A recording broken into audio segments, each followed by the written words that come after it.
Well, seniors, it is both a joy and a concern to be ushering you into this next phase of your life. I'd like to invite you to come up along with the adults who will be speaking on your behalf.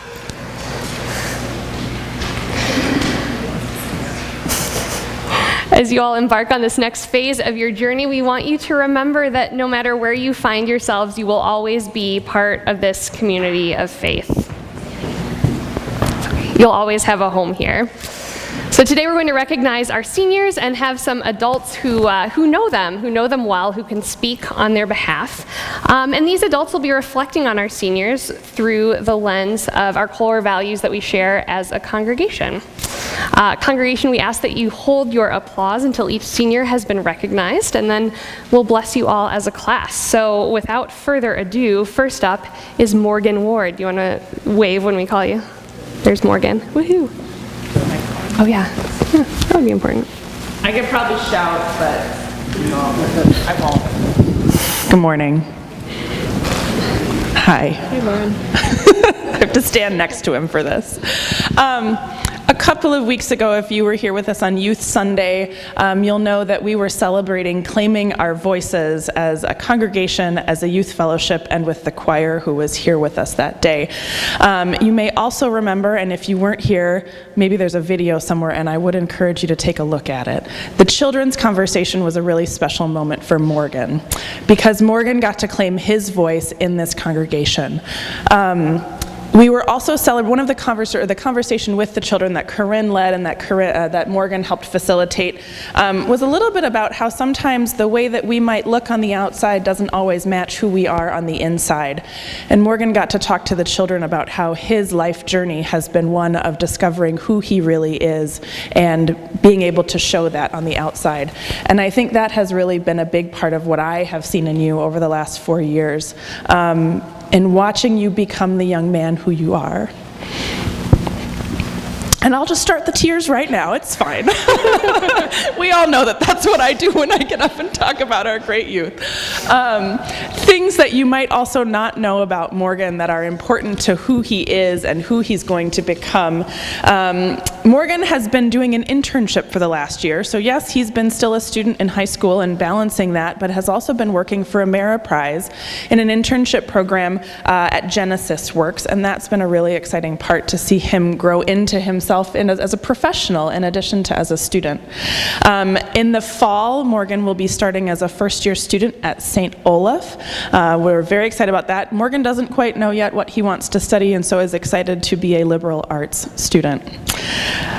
And one thing that you may not know about Morgan, and he may or may not be willing to admit to it at every time during the day, is Morgan loves his brother.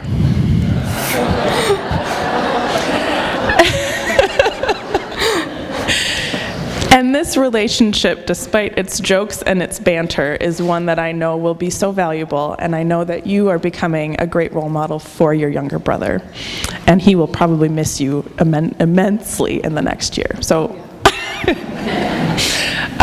so Morgan, I wish you all the best in the coming year, and I'm so grateful for the time that we've had together. Next. Next up, Max Cordovine. Thank you. Let's see. Okay. I gotta get used to using this mic. All right. I'm really honored to be speaking on behalf of Max today. It was amazing that you asked me. I've gotten to know Max a little bit over the last couple of years. My wife, Colleen, and I were youth group mentors last year, and we had Max as a part of our small group. It was really fun to see him and all the others in our group kind of let their personalities out outside of a church setting and just get to have fun. And what I learned about Max is that we actually have a lot of similar traits and interests. We both are somewhat introverted in our personalities and not always the most outgoing in groups, but we tend to get along with most people pretty well. We both like to play the card game Magic the Gathering and like the band They Might Be Giants, which is awesome. I think that's amazing. Now, I got into both of those things back in the early 90s, so when I pulled out my old Magic cards to play a few games with the youth and my They Might Be Giants albums on vinyl to put on the stereo, Max and the other kids in the youth group were pretty amazed and definitely made me remember just how old I am and how long ago I was in high school. We are both interested in science and math and how things work. I have a degree in mechanical engineering from the University of Iowa, and Max will be starting in the mechanical engineering program at the University of Wisconsin, as you can see this fall. He's very excited to go.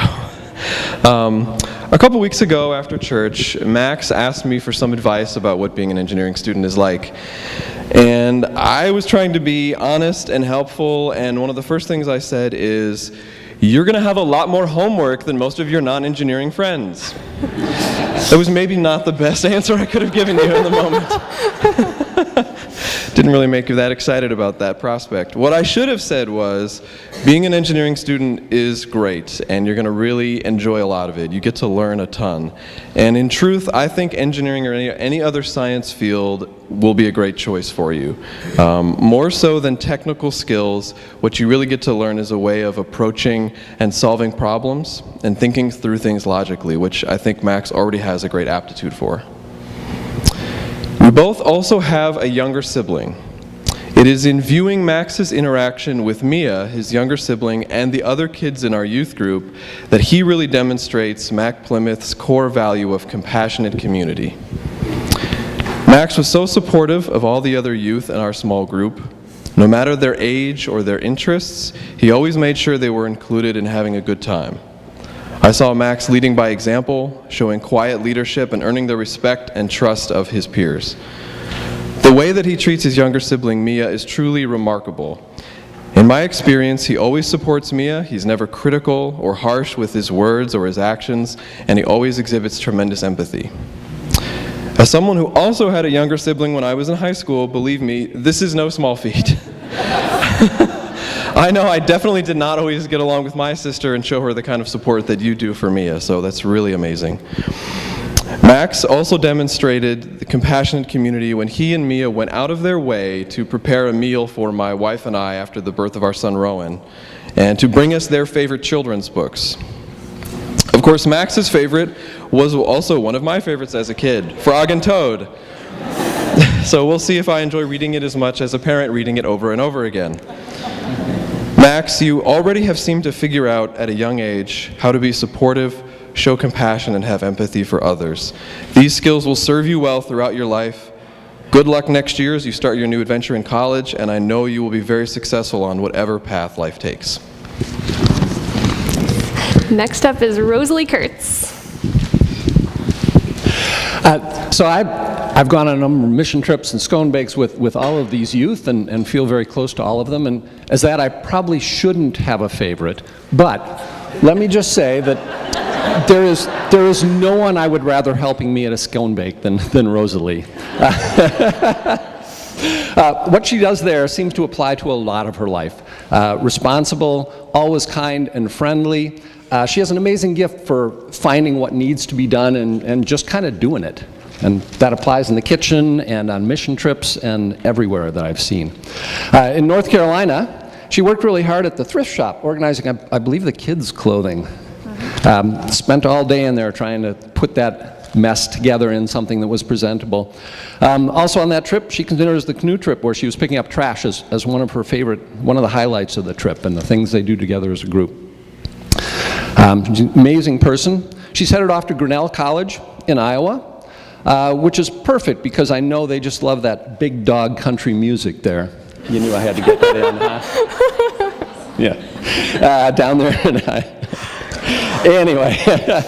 But before she does that, she's taking a gap year to learn about and help others, as I would expect of her, through a service and learning program in South America next year. So she's deferring a year her time at Grinnell. I'll truly miss her compassion, kindness, and that smile that I've never not seen on her face. So congratulations and best of luck. I get to speak on Stephanie's behalf. I'll trade with you, Emma, here just for a minute. I met Stephanie when I met the rest of the senior class on your freshman mission trip. It's wild to think that we're heading out on our fourth. And Stephanie, I've always been struck by your maturity and your grace. I'm so honored to get to speak on your behalf. One of our core values immediately came to mind when I was thinking of you and your presence in both the youth program, but also like in the rest of your life with your friends and family, and that is connecting spirit. You are an includer, you are a connector. I thought of this especially, I think it was the fall of 2016 when we were making the youth group covenant. And we were getting kind of near the end of the list, and people were getting really silly, and that was fun. But you sort of you just took a deep breath, and you got us into the kind of deep place, and you said that you wanted to add "be present" to the list, and it sort of cut through the silliness, and you reminded us that we were here for a particular reason in a particular place, and we were here to connect with one another, and that was really meaningful. And you carry that kind of presence with you wherever you go. The character quality that I've most seen you exhibit is resilience.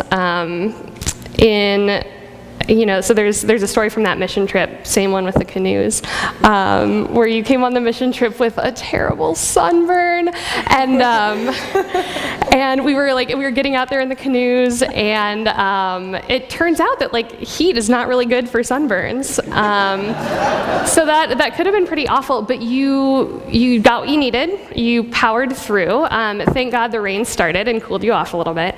But I was so impressed by the way that you didn't let that hold you back, and I think that's a tiny example of what you do in your whole life. These last few years I know have not been easy for you.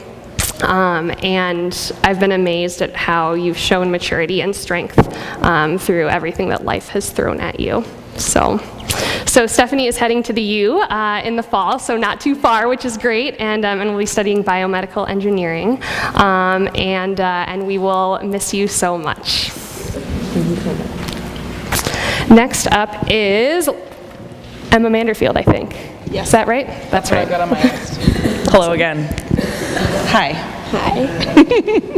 So this is Emma. If you haven't met Emma, the things that I think about immediately with Emma is the energy and the spirit that she brings to everything that she does. She's always a ball of energy at the youth fellowship, at the mission trip, and it's infectious. You know those people who, when they show up, you get excited, and I think Emma really brings that energy to everything that she does. What you might not know about Emma is all of the other things that she's doing in addition to the wonderful energy that she brings. Emma kept herself busy for the last 12 years with piano lessons, and as a student, she kept grades well enough to keep her an active member in NHS with regular volunteering as part of being part of that organization, and participated on youth fellowship. And then because that wasn't enough, in the last year she also added a part-time job and has been working at Target in addition to all the rest over the last year. So this has prepared her very well to attend Iowa in the fall, Iowa State. Yes. I always mix that one up. It's in Ames. So she can wave at Rosalie from across the highway. She's going to be going to the business school at Iowa, which is very exciting for her. She's thinking maybe marketing, maybe international business. Here again, the path doesn't have to be clear yet, and that's one of the things that she's really excited about for college, is starting fresh and figuring out who she is in this new environment. Corinne talked about the fish in the water, and my own studies take me into culture, and one of the analogies of culture is who discovered water? It probably wasn't a fish. And this idea that we learn a lot about where we come from when we leave it, and learn a lot about who we are when we start someplace new. So I'm really excited to see you do that. Here they come again in Iowa. I'm so proud of the young woman that you've become. When I met Emma early on, some of the things that I noticed about her that I kind of wanted to keep an eye on was she could be a little down on herself sometimes. And she made a few comments to me once that she was stupid or something. She's not, let's be clear.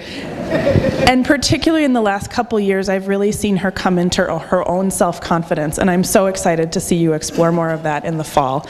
She also tells me she's really looking forward to being part of Greek life when she's in Iowa and finding that new community there. So we wish you all the best, and don't be a stranger.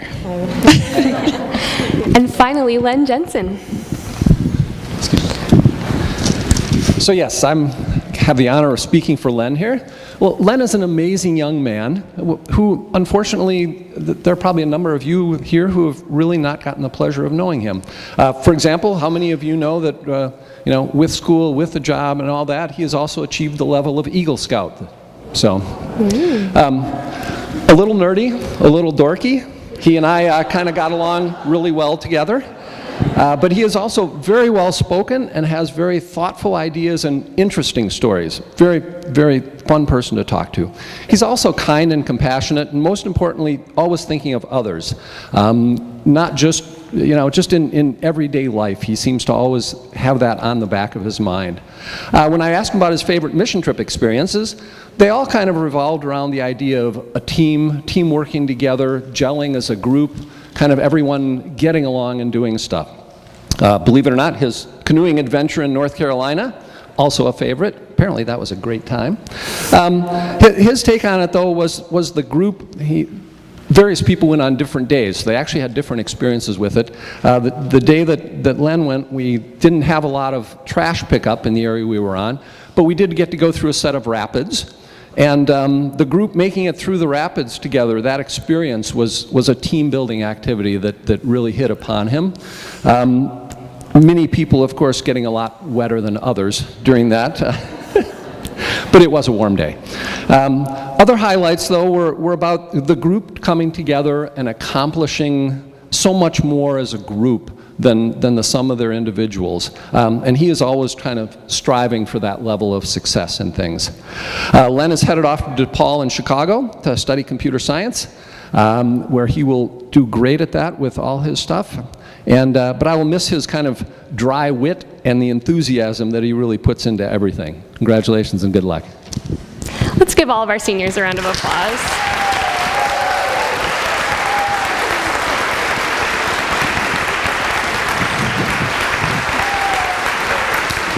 Congratulations, you guys.